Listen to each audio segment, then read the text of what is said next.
had a teacher give me a 0 on one of my assignments. A lot of us are dealing with a lot. Hey guys, it's me, Piperies from Piper's Picks TV, and we finally have a new InsPIPEration to film today. We got some questions sent in, and even a whole video about wanting to send in questions from Jer from Ireland, so we're going to answer his questions first and then move on to the rest. I'm super excited to get back into this, and let's see what we got. Okay, so the first question's from Jer in Ireland. What celeb were you most excited to interview because you were a personal fan and were starstruck? Well, I wouldn't say I was necessarily starstruck by anyone, but I have met people that I either was a personal fan of at the time and got super excited to meet them, or was a personal fan later and didn't realize until after I got the chance to interview them. The first person I want to talk about here is Idina Menzel because I got to sing with her. I've been listening to Wicked since I was about 2 years old, so that was both the scariest thing and one of the most exciting things I ever got to do. So she definitely made me nervous. I was super excited though. And I would also say that Selena Gomez is a big one for me. For those of you who remember the old Disney Channel, not only is she Alex from Wizards of Waverly Place, but she even did the music for Shake It Up, and she was on the show, and she was on Hannah Montana.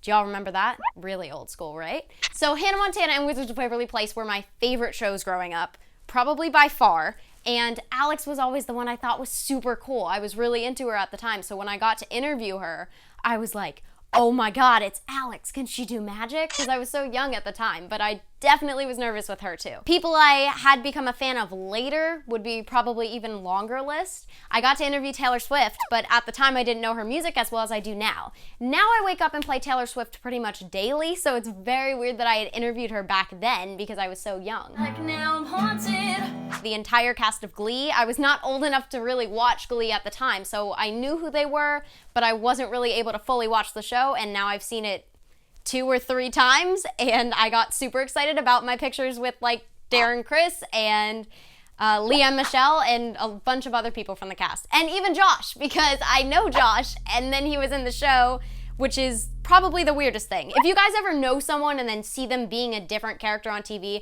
especially a weird character like the one Josh played on Glee, it's very strange. And he's an excellent actor, so it's weird to see him, knowing him in real life, and then see what he does as that character in Glee. If you've seen the show and you've seen my interviews with him, you know exactly what I'm talking about.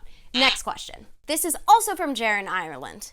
Do you feel different now interviewing celebs than when you were a child when you started? Yes, and a lot of that is I wasn't old enough to watch some of their material. So when I interviewed people like the cast of Glee, as I just said, I was not old enough to actually have seen much of the show. So now looking back at it, I'm like, oh my god, I interviewed these people and I could have asked about this and that and this, and then I didn't. So it's more that kind of thing that hits me later, is when I'm watching my older interviews, I'm like, I wish I knew this well enough to ask about it. I wish I knew Taylor Swift's dating life well enough to ask her about that, because I know how well those episodes do. So it's more looking back on it and being like, I wish I knew what I know now when I was that age, if that makes sense. But I do approach interviews a lot differently now. When I was a kid, it would have to be a lot more written out questions, a lot more research done ahead of time. Now I can kind of research everything that they've done, and as long as I know what they've done, I know what and how to ask about it. I've been interviewing for so long now, it's really changed my perspective in how I'm asking questions. Who I'm talking to is a big thing too. I've been able to kind of sense people's personas a little bit differently when I'm talking to them in person now than I could when I was little. When I was little, I didn't have the same kind of emotional intuition to know how a person is from a few seconds of talking to people. But when you've done 1,050 interviews or something, you kind of get a sense of how people are going to respond to particular questions now. Basically what I'm saying is, if I want to ask someone a relationship question, I'm going to feel out how they are in the beginning of the interview first. Next question. Are you aware that E.T. might eat you and your family because of your last name? LOL.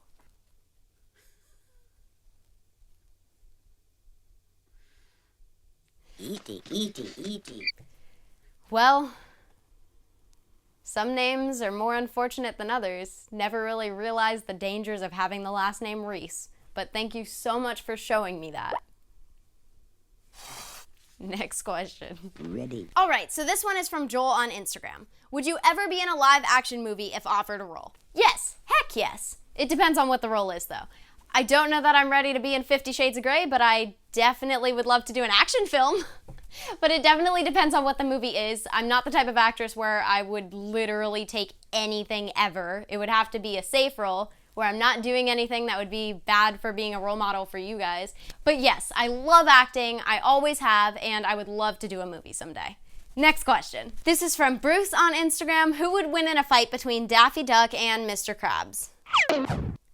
Is there money involved? If they had to fight for money, I think Mr. Krabs would win because he would be so psychologically involved in the fight that then he would win. But other than that, no, I think Daffy Duck would win because Daffy Duck kind of goes crazy, if you know what I mean.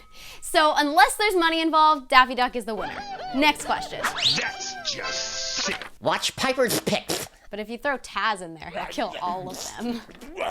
All right, this is from Alex on Instagram. Just a general question, really. How many of your fans do you sometimes talk to besides me? A lot of you guys is the answer. A lot of you guys ask me this all the time when I'm DMing you too. If you write to me, I respond. It's kind of just how it's always worked. We try to get to everyone, we try to get to as many people as we can, and we usually get back to, I'd say, 99% of you. So, I talk to a lot of you, I get to you as soon as I can, and a lot of you are like, why aren't you responding? Are you mad at me? And I'm not, I just didn't get to it yet. Unless you're sending me a creepy message. Then you're just getting blocked. Thanks. Okay, from EXIDCML. I've seen your username before, I just don't know how to say it. Have you ever gone skydiving? No, I haven't gone skydiving, and I'm not totally sure that I would. I love adrenaline, but I'd rather stay home and watch a horror movie from the safety of my own home. This is from Gabe on Instagram. Hi, Gabe. Will you interview voice actors from anime and video games like Erica Lindbeck? Well, I haven't interviewed Erica Lindbeck. I've done a lot of interviews with different animation people and voice actors specifically. Haven't done a ton with anime specifically, but I've done a lot with voiceovers. So, look through the interviews, find the interviews, there's a ton of them, I promise. Also, what's weird is I'm running into a lot of the voice actors I've either interviewed or heard of or worked with someone they know because now I'm doing voice acting. So if I go into my agency, I run into people that I've either watched or met or heard of, and it's weird. I was gonna say something else and then I didn't. But what's really weird is when I'm sitting there and then they recognize me from an interview, which happened the other day, and I felt so bad because with voice actors, you don't see their picture, so you don't know exactly what they look like, or at least I didn't. And then I felt really bad because it took me a second, but this guy's done like everything. So it was dumb on my part. All right, this question is from Adam Eagle. What would you ask Walt Disney in an interview? That's a loaded question. I would want to ask Walt Disney absolutely everything I could for as long of a time as he would give me to do an interview. I don't even know where to start with that one. I'd probably prepare for that one longer than I'd ever prepare for an interview in general. But I would have a lot of questions about the differences between Disneyland and Disney World and if he's happy with them. A lot of my questions would be about the company and how they've evolved and if he was happy with that. I would really, really want to know his opinion on the recent Disney remakes because as you guys know from my live streams, I've felt that they don't really do the original cartoons justice, so I'd be curious to see what he thinks.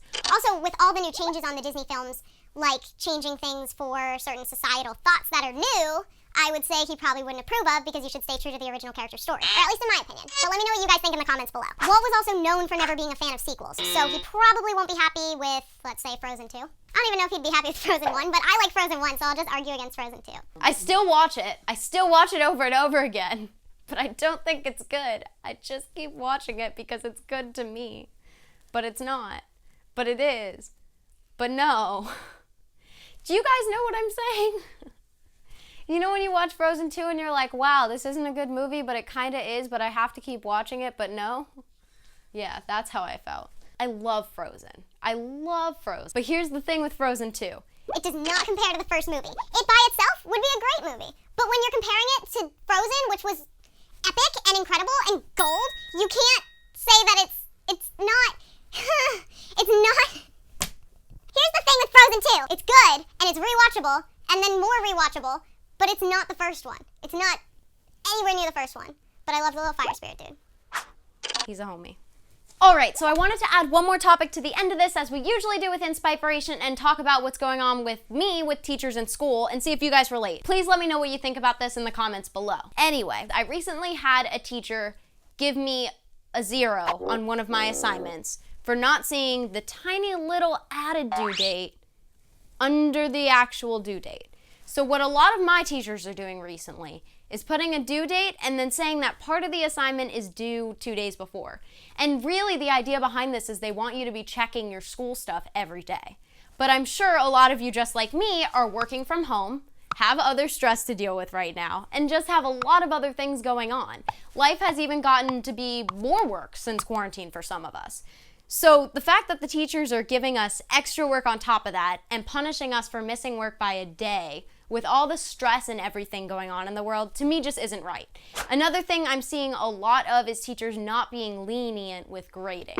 We have other things going through our heads right now than getting 100% on every assignment.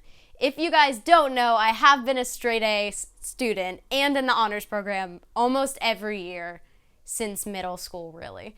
So my grades are super important to me. But when we're all going through everything else and have a ton of work to do at home, it's a little hard to put absolutely everything into school. If you're a teacher watching this, I just think that's something you should take into consideration. A lot of us are dealing with a lot. Thank you. I usually keep things 100% positive on here, but I want to discuss something real that I'm dealing with you guys and see if you're going through the same thing. Thank you for being here. Don't forget the live chats on Thursdays. Don't forget to hit the subscribe button for more of whatever this is. And don't forget to hit that notifications bell whether it works or not. See you guys soon. Bye. This whole conversation is just gonna be the outtakes. Didn't we block Adam Eagle? I'm just so tired and I feel like poop. That was awful. Let's do it again.